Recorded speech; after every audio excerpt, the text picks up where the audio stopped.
बेटी के नखरे। महक और मोहन के घर काफी सालों बाद एक बेटी होती है। वो उसे देखकर काफी खुश रहते।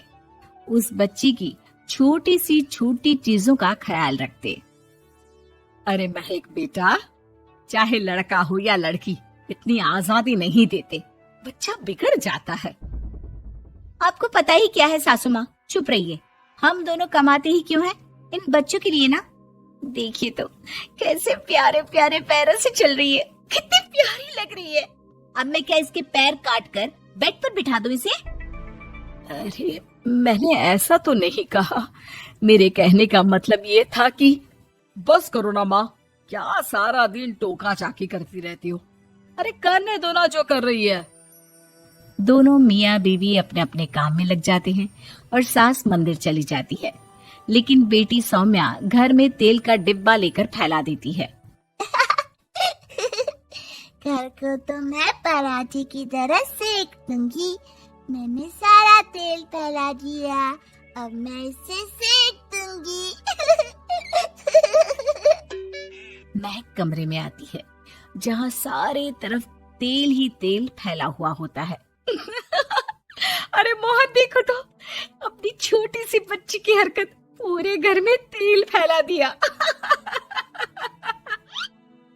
मोहन भी आकर हंसने लगता है। छोटी सी सौम्या को लगता ही नहीं कि उसने कोई गलत काम किया है। वो भी खुश हो जाती है।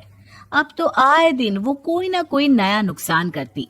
कभी टूथपेस्ट गिरा देती तो कभी डिटर्जेंट। हालत ये थी कि घर का राशन किसी किसी महीने तो 2 बार भरना पड़ता।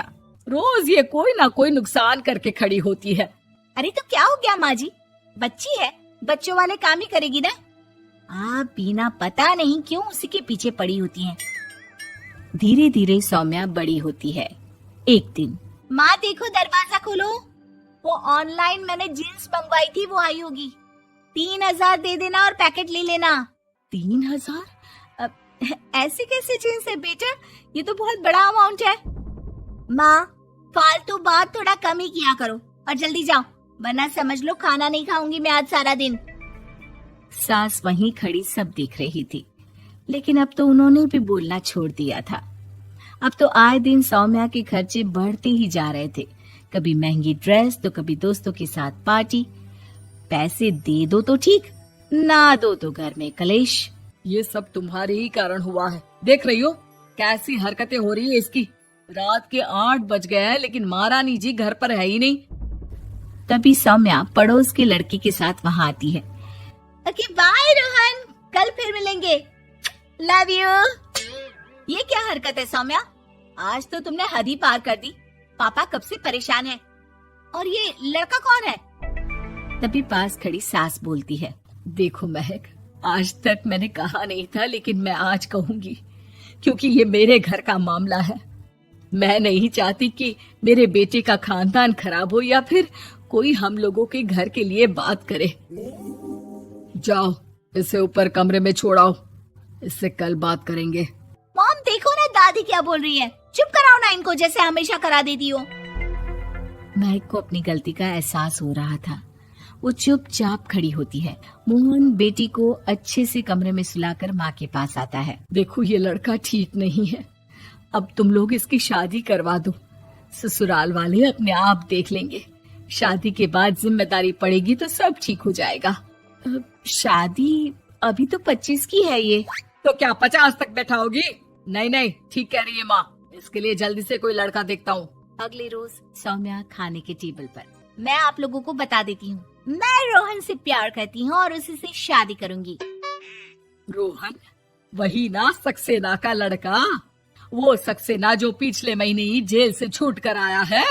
वो जेल नहीं, काम के सिलसिले में अमेरिका गए थे। अच्छा, सक्सेना अमेरिका गया था तो क्या पैसा वैसा कमा कर नहीं आया? ये देख रही है ब्लाउज, उसकी बीवी ने सिला था मेरा। पैसे की कमी का रोना रो रही थी, पति को कोस रही थी कि जुआ खेलते पुलिस ने पकड़ा और लगी लगाई नौकरी भी छूट गई। दादी कुछ भी मत बोलो, दादी को चुप कराओ ना। दादी जो बोल रही है ठीक बोल रही है। तेरे पापा ने तुझे देखने के लिए लड़के वालों को कल बुलाया है, समझी? अगली रोज लड़के वाले सौम्या को देखने आते हैं और उसकी शादी मयंक से हो जाती है। शादी के बाद सौम्या मायके आती है। वाह माँ, कितनी अच्छी शादी कराई है आप लोगों ने मेरी। लेकिन मुझे कुछ दिन और यहाँ रहना है। अरे बेटी, ये तेरा ही तो घर है, जितनी मर्जी रह। और क्या, दामाद जी कैसे हैं? अरे वो मयंक नहीं आया, कल शादी, आज तो अकेले, सब ठीक तो है ना? महक एक बार फिर सास पर चढ़ बैठती है। अब बस करिए ना माँ जी, अब तो ज्यादा ही हो रहा है। माना आपकी कुछ बातें मैंने नहीं मानी, लेकिन अब ये मेरी बेटी मायके आई है तो क्या उसका मतलब यही कि वो लड़कर आई है? हाँ पीना। सौम्या दादी की तरफ देखकर मुस्कुरा देती है, जैसे उन्हें चिढ़ा रही हो। दादी, मैं लड़कर नहीं बल्कि ये बता कर आई हूँ कि मुझे कुछ दिनों के लिए यहीं रहना है, माँ के पास। मेरा मन धीरे धीरे ही तो ससुराल में लगेगा। अब अगर आप बोलती है तो चली जाती हूँ मैं। अरे नहीं नहीं बेटी, ये मतलब नहीं था तेरे दादी के बोलने का। सौम्या कमरे में चली जाती है और अगले ही पल जींस टॉप पहनकर बाहर आती है। माँ, मैं ना अपनी सहेली के घर जा रही हूँ, आने में देर हो जाएगी, खाना मैं वहीं खा लूंगी। सौम्या सहेली के घर चली जाती है। अरे सौम्या ससुराल से आई है, कहीं दिखाई नहीं दे रही। वो सहेली के घर गई है, काफी दिनों बाद बच्ची का मन कर गया होगा। महक रहने दे, अब इतना हल्के में ना ले, लड़की अब किसी और की अमानत है। घर में इतनी देर से आएगी तो लोग क्या कहेंगे? और होता भी ऐसा ही है। दरवाजे में पुलिस आती है जिसके साथ सौम्या होती है। ये आपकी बेटी है? जी जी, लेकिन क्या हो गया? पापा, मैं और रीना घूम रहे थे तो रोहन वहाँ आ गया। उसने मेरे गहने खींचने की कोशिश की, जब मैंने नहीं दिया तो मुझे धक्का मारकर मेरे गहने ले लिए। पापा, मुझे माफ कर दो, मुझे ना मयंक के पास जाना है। आप उसे फोन कर दो, वो मुझे ले जाएगा। दादी, आप ठीक कहती थी, वो अच्छा लड़का नहीं है। कोई बात नहीं बेटा, मयंक का फोन आया था, उसे तेरी याद आ रही थी, लेकिन वो तुझे भी अपनी जिंदगी जीने से नहीं रोकना चाहता था। मैं उसे बोल दूंगी कि वो कल तुझे लेने आ जाए। अगले दिन, चलो सौम्या, मैंने आज रात की फिल्म की टिकट और 5 स्टार होटल में खाने के लिए टेबल बुक कर दी है। फिर क्या, सौम्या खुशी खुशी अपने ससुराल चली जाती है और महक को बड़ों के सीख की कीमत का पता चल जाता है।